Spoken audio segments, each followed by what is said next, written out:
एक महिला ने गन्ने के खेत में कुछ ऐसा काम कर रही थी, फिर पूरा गांव को पता चल जाता है। आखिर उस महिला ने उस गन्ने के खेत में क्या करती थी और क्या कर रही थी। चलो इस कहानी के माध्यम से समझने की कोशिश करते हैं। दोस्तों, आप लोग हमारे चैनल पर आए हैं तो हमारे चैनल को भी सब्सक्राइब कर दीजिए और लाइक कर दीजिए, मेरा भी हौसला बुलंद कर दीजिए। चलो कहानी के माध्यम से समझने की कोशिश करते हैं कि आखिर उस महिला ने उस गन्ने के खेत में क्या कर रही थी। एक गांव की बात है। एक परिवार में एक पति और पत्नी रहा करते थे। उन लोगों को नया अभी शादी हुआ था, मौज मस्ती दोनों करते थे। कितना दिन मौज मस्ती करते, पैसा नहीं रहेगा तो मौज मस्ती भी निक नहीं लगता। फिर पति बोला पत्नी से, देखो मैं परदेश चला जाता हूँ, तुम घर का ख्याल रखना। पत्नी बोली ठीक है, चले जाइए।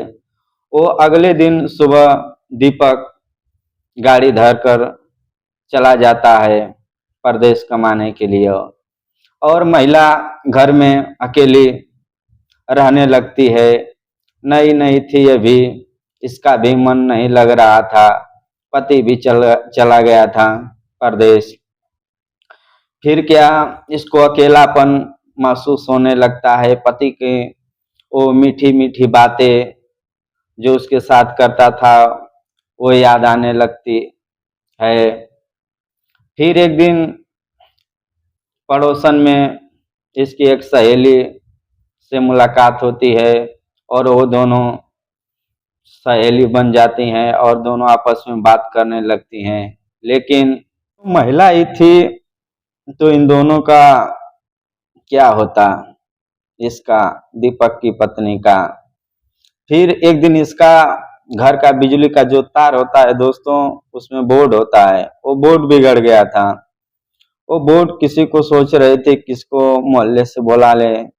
तभी पड़ोस में एक सूरज नाम का लड़का रहता था। उसका उम्र 19 वर्ष होता है। वो भी देखने में हैंडसम और अच्छा था, देह से तंदुरुस्त था। फिर सूरज को बोलती है कि थोड़ा मेरा बोर्ड बिगड़ गया है, क्या बना दोगे। सूरज बोला क्यों नहीं भाभी, मैं किस लिए हूँ, बोर्ड बना दूंगा। दीपक की पत्नी बोली ठीक है बना दीजिए। और सूरज घर में आता है और बोर्ड बनाने लगता है अपने। इसी बीच में इन दोनों में बात होने लगती है। बातें होते होते वो भी भाभी लगती थी, मजाक करने लगता है। सूरज भी देवर लगता है, ये भी मजाक करने लगती हैं। इन दोनों में बातें करने करने में बात बढ़ जाती है और एक दूसरे का नंबर ले लेते हैं। फिर दोनों बात करने लगते हैं। इसको भी अच्छा लगने लगता है कि कोई तो यहाँ पर है जो मेरा ख्याल कर रहा है। सूरज को भी ठीक लगता था। इन दोनों बात करते हैं। फिर एक दिन सूरज बोलता है, उसके घर के बगल में गन्ने का खेत था। सूरज बोला इसी में भाभी जी आ जाइए।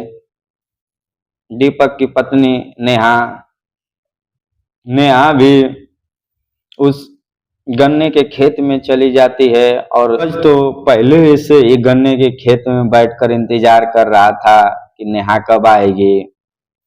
फिर नेहा डब्बा में पानी भरती है और उस गन्ने के खेत में चले जाती है। डब्बा तो बहाना था, इसको तो उससे मिलना था। वो जाकर दोनों खूब गन्ने के खेत में मिलन करते हैं। जो अपना उसमें काम करना था वो करते हैं। अब इसका रोज गन्ने के खेत में आना जाना हो जाता है। जो इसकी सहेली बनी थी वो इससे पूछती है कि आखिर तुम गन्ने के खेत में 12 बजे क्या करने जाती है। नेहा बोलती है अरे मैं डब्बा लेकर जाती हूँ, मेरा पेट खराब हो गया है इसीलिए उसमें जाया करती हूँ। उसकी सहेली बोलती है कि तुम जाती है तो इतना सच सवर कर क्यों जाती है। तो अपनी सहेली से सब बात शेयर करती थी। फिर इन दोनों ने बताया, इसको नेहा ने उसको बताया कि वो पड़ोस का जो सूरज है उससे मेरा चक्कर चलता है। तो पड़ोसन बोली मैं भी चलूंगी। ये दोनों एक साथ ही गन्ने के खेत में जाती हैं। वो सूरज पहले से ही बैठा था। सूरज देखता है, घबरा जाता है। फिर नेहा बोली घबराओ मत, ये मेरी सहेली है। सूरज बोला तो फिर ये क्यों आई? नेहा बोली कि तुम दोनों के साथ जो मेरे साथ करते हो तुम इसके भी साथ करो। सूरज बोला कि दोनों को साथ मैं कैसे कर दूंगा। वो नेहा बोली कि ठीक है, तुम मेरे साथ आज मत करो, आज मेरी सहेली को ही खुश कर दो।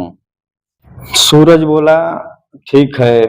फिर उसकी सहेली के साथ जो नेहा के साथ करता था वही किया।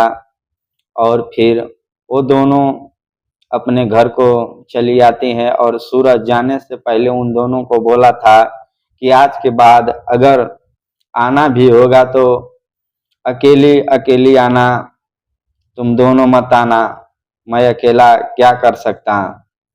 वो दोनों बोली थी ठीक है। और नेहा से पहले ही उसकी सहेली उस गन्ने के खेत में चला जाया करती थी और सूरज से बोलती थी कि वो नहीं आएगी। और सूरज को भी क्या, ये भी नौजवान था, हट्टा कट्टा था, जो करना था अपना करता था और फिर ये भी चला जाता था और उसकी सहेली भी चली जाती थी। और नेहा जाती थी तो वहाँ वो मिलता ही नहीं था। इसको सब बात नेहा को कुछ दिन बाद समझ में आ जाती है कि मेरी सहेली मेरे से पहले चली जाती है। एक दिन क्या हुआ, सूरज भी उसी गन्ने के खेत में था और उसकी सहेली जो नेहा की थी वो पहले जा रही थी और पीछे से ये नेहा भी चली जाती है। और इन दोनों का मिलना जुलना बहुत दिनों का हो गया था।